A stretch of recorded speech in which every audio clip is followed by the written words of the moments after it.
సుదీర్ఘ నిరీక్షణ తర్వాత ఐపీఎల్ గెలిచిన రాయల్ ఛాలెంజర్స్ బెంగళూరుకు తొక్కిసలాట ఘటన విషాదాన్ని మిగిల్చింది.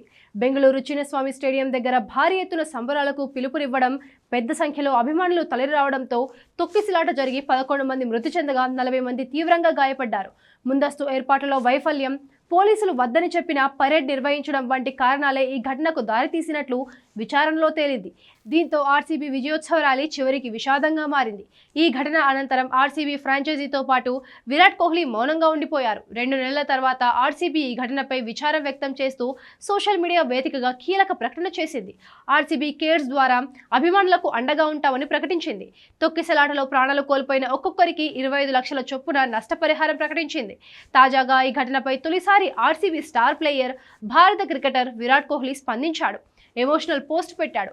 తొక్కిసలాట ఘటన అనంతరం ఇంగ్లాండ్ వెళ్లిపోయిన కోహ్లీ తాజాగా విచారం వ్యక్తం చేశాడు. జూన్ 4న హృదయ విదారక ఘటన చోటు చేసుకుందని, జీవితంలో ఇలాంటి పరిస్థితి వస్తుందని ఊహించలేదన్నాడు. తమ ఫ్రాంచైజీ చరిత్రలోనే అత్యంత సంతోషకరమైన క్షణం విషాదంగా మారిందన్నాడు. ఆ దుర్ఘటనలో ప్రాణాలు కోల్పోయిన వారి కుటుంబాల కోసం, గాయపడిన అభిమానుల కోసం తాను ప్రార్థిస్తున్నానని చెప్పాడు.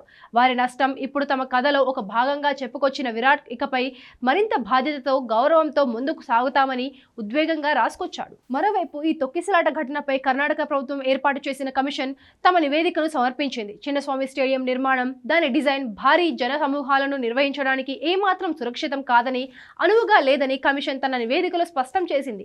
ఈ నివేదిక తీవ్ర పరిణామాలకు దారితీసింది. కమిషన్ నివేదిక ఆధారంగా 2025లో జరగనున్న ఐసీసీ మహిళల వన్డే ప్రపంచ కప్ వేదికల జాబితా నుంచి బెంగళూరును తొలగించారు. ఆ స్థానంలో నవీ ముంబైకి మ్యాచ్లను కేటాయిస్తున్నట్లు ఐసీసీ ప్రకటించింది.